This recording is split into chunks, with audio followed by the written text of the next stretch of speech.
हाय, मी सपना. स्वयंपाकाचे कामं करते मी. ऊन भरपूर झालं आहे. सध्या 9:30 वाजलेत फक्त, पण 9:30 वाजता पण इतकं ऊन आहे ना, काही सुचत नाही रस्त्याने चालणं.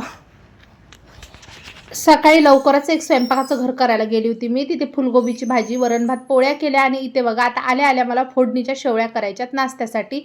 तर मी कांदा, हिरवी मिरची, गोडनिंबाचा पाला वगैरे सगळं चिरून घेते. एक टमाटर पण चिरलं आणि फोडणी दिली. फोडणीमधलं टमाटर थोडंसं छान शिजू दिलं आणि शेवळ्या ह्या चांगल्या मी अगोदरच तेलात भाजून घेतल्या होत्या आणि मस्त बघा तिखट फोडणीच्या शेवळ्या झालेल्या आहेत. मग त्याच्यानंतर मी आलू वांग्याच्या भाजीची तयारी केली. वरण भाताचा कुकर मी अगोदरच लावून घेतला होता.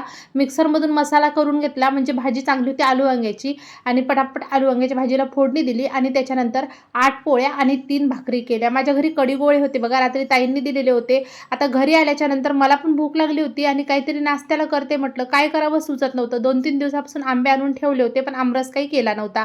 मग आज एकच आंब्याचा रस करायला घेतला. बदामी आंबे आहेत हे बघा, पण छान गोड होते, त्याच्यामुळे रस पण छान झाला होता. आणि प्लेटभर सरगुंडे मस्त उकडून घेतले मीठ आणि तेल टाकून. आता सरगुंड्यामध्ये मस्त तूप आणि साखर टाकून खाते म्हटलं. त्याच्यानंतर दीदी झोपेतून उठल्यावर तिच्यासाठी पोहे करणार म्हणून पोहे भिजू घालून ठेवले.